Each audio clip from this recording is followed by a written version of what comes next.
오늘 우리가 함께 묵상할 하나님의 말씀은 시편 31편 9절에서 13절까지 말씀입니다. 말씀의 은혜를 나누기 전 먼저 카리스를 준비해 주시기 바랍니다.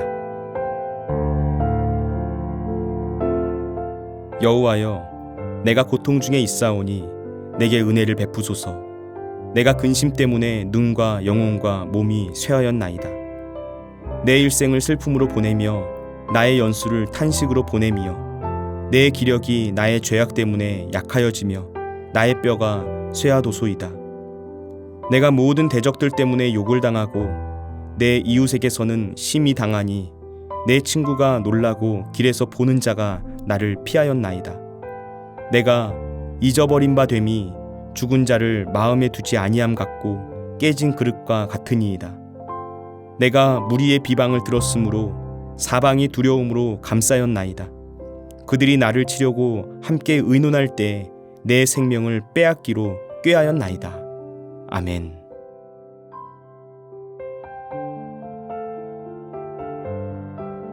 오늘 본문 9절에서 10절 말씀을 읽으면 다윗이 처한 상황이 어느 정도로 어려운지를 알 수가 있습니다. 공동번역 성경은 9절에서 10절 말씀을 이렇게 번역해 놓았습니다. 야훼여, 나를 불쌍히 여기소서. 괴롭습니다. 울다 지쳐 눈은 몽롱하고 목이 타며 애간장이 끊어집니다. 괴로워서 숨이 넘어갈 것 같으며 한숨으로 세월을 보냅니다. 더 견딜 수 없이 기운은 다하였고 뼈 마디마디가 녹아납니다. 다윗이 고백하는 말 한마디 한마디가 그가 지금 정말 쉽지 않은 상황에 있다는 걸 알 수 있게 해줍니다. 내가 괴롭습니다. 울다가 지쳤습니다. 눈이 몽롱하고 목이 타고 애간장이 끊어집니다. 너무 괴로워서 숨이 넘어갈 것만 같습니다. 한숨만 나옵니다. 더 이상은 도저히 견딜 수가 없어서 기운이 다했고 뼈 마디마디가 녹아납니다. 이것이 지금 다윗을 둘러싸고 있는 상황과 환경 속에서 그가 느끼고 있는 고통이라는 것입니다. 여러분, 혹시 이 고통이 어느 정도일지 상상이 가십니까? 단순히 나한테 이런 어려운 상황이 닥쳤네 하는 수준이 아니라 이미 그 상황과 환경이 주는 압박감 속에서 헤어나오질 못하는 상태. 내 삶의 모든 기반이 다 무너져 내리고 내 생명이 끊어질 것만 같은 극심한 고통을 지금 다윗이 느끼고 있다는 것입니다. 물리적인 환경뿐만 아니라 심리적으로도 다 망가져 있는 총체적인 난국에 빠져 있는 상태입니다. 쉽게 말하면 내가 도저히 사는 게 사는 것 같지 않다. 다윗이 이렇게 하나님께 호소하고 있다는 것입니다. 다윗이 처한 상황을 11절 말씀은 조금 더 구체적으로 말해줍니다. 내가 모든 대적들 때문에 욕을 당하고 내 이웃에게서는 심히 당하니 내 친구가 놀라고 길에서 보는 자가 나를 피하였나이다. 이 말씀을 읽으면 더 막막해집니다. 다윗을 대적하는 사람들이 그를 비난하고 있습니다. 그런데 사실 이것은 그럴 수 있습니다. 나의 대적들이 나를 위해서 좋은 말을 해줄 리가 없지 않겠습니까? 그런데 다윗의 마음을 진짜로 크게 무너뜨리는 상황이 있습니다. 그것이 무엇입니까? 내 이웃들이 나를 외면하는 상황입니다. 새번역 성경은 11절 말씀을 이웃 사람들도 나를 혐오하고 친구들마저도 나를 끔찍한 것 보듯 합니다 라고 번역했습니다. 아는 사람들이 나를 벌레 보듯이 한다는 거예요. 이게 얼마나 큰 아픔이겠습니까? 믿는 도끼에 발등 찍힌다라는 속담이 있습니다. 이 말이 왜 나왔을까요? 믿었던 사람들에게 배신을 당하면 훨씬 더 아프기 때문입니다.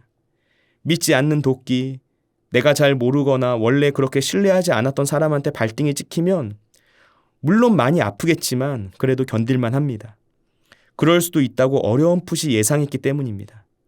대적들처럼 나를 잘 모르는 사람, 나를 원래 미워했던 사람이 공격하면 그래도 사람이라는 게 내성이 생겨서 저 사람은 그럴 수 있다라고 생각합니다. 하지만 믿는 도끼, 내가 잘 아는 사람한테 발등이 찍히면 정말 아픕니다. 얼마 전까지 나와 얼굴을 맞대고 웃으며 얘기했던 사람, 그렇게 친하게 지냈던 친구들이 나를 배신하고 등을 돌려버리면 사람이라면 누구나 상처를 받게 됩니다. 무엇보다 마음이 아픕니다. 사람이 몸에 난 상처는 그래도 시간이 지나면 아물어서 괜찮아지는데 마음에 난 상처는 정말 오래가는 법입니다. 어떤 경우를 보면 어린 시절에 경험했던 배신감, 거절감과 같은 상처들이 그 사람의 평생을 따라다니는 경우를 보게 됩니다. 죽을 때까지 그 상처를 안고 살아간다는 거예요. 지금 다윗이 그런 상황에 처해 있는 것입니다. 대적들에게 미움을 받는 것도 모자라서 이웃과 친구들까지 나를 버리고 배신해서 마음에 아주 깊은 상처를 남기게 된 것입니다. 12절과 13절 말씀입니다. 내가 잊어버린 바 됨이 죽은 자를 마음에 두지 아니함 같고 깨진 그릇과 같으니이다. 내가 무리의 비방을 들었으므로 사방이 두려움으로 감싸였나이다. 그들이 나를 치려고 함께 의논할 때 내 생명을 빼앗기로 꾀하였나이다. 공동번역 성경은 12절 말씀을 번역하면서 죽은 사람처럼 기억에서 사라지고 쓰레기처럼 버려져 싸움나이다 라고 했습니다. 사람들에게서 죽은 사람처럼 완전히 잊혀진 존재가 된다는 것 참 힘든 일입니다. 내가 아직 죽은 것이 아닙니다. 나는 여전히 살아 있습니다. 내가 원해서 잊혀진 존재가 된 게 아니라는 거예요. 나의 의도와는 전혀 상관없이 내가 죽은 사람과 같아졌고 쓰레기처럼 쓸모 없어진 존재로 취급되는 상태가 되어버렸다는 것입니다. 13절 말씀은 어떻습니까? 공동번역 성경은 13절 말씀을 사람들의 비방 소리가 들려오며 협박은 사방에서 미쳐옵니다. 그들은 나를 노려 무리짓고 이 목숨 없애려고 음모합니다. 라고 번역했습니다.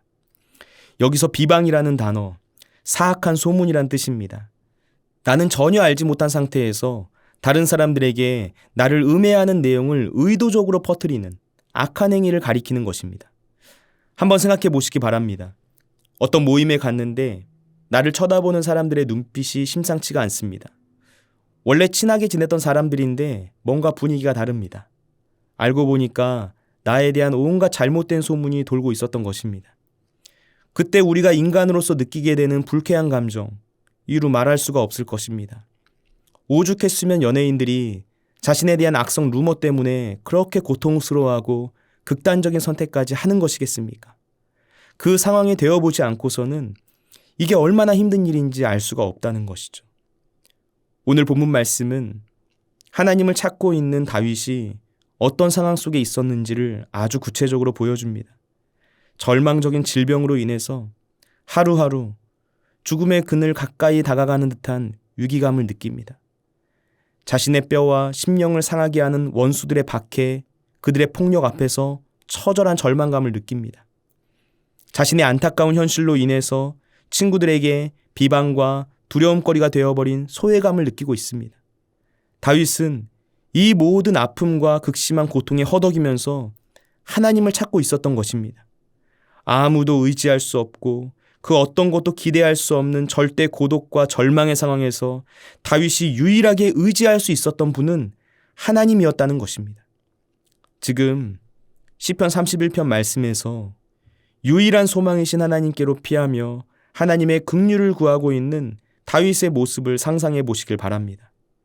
그리고 처참한 상태로 겨우겨우 하나님을 피난처로 삼아서 달려나온 그 다윗을 안아주시는 하나님의 모습을 생각해 보시길 바랍니다.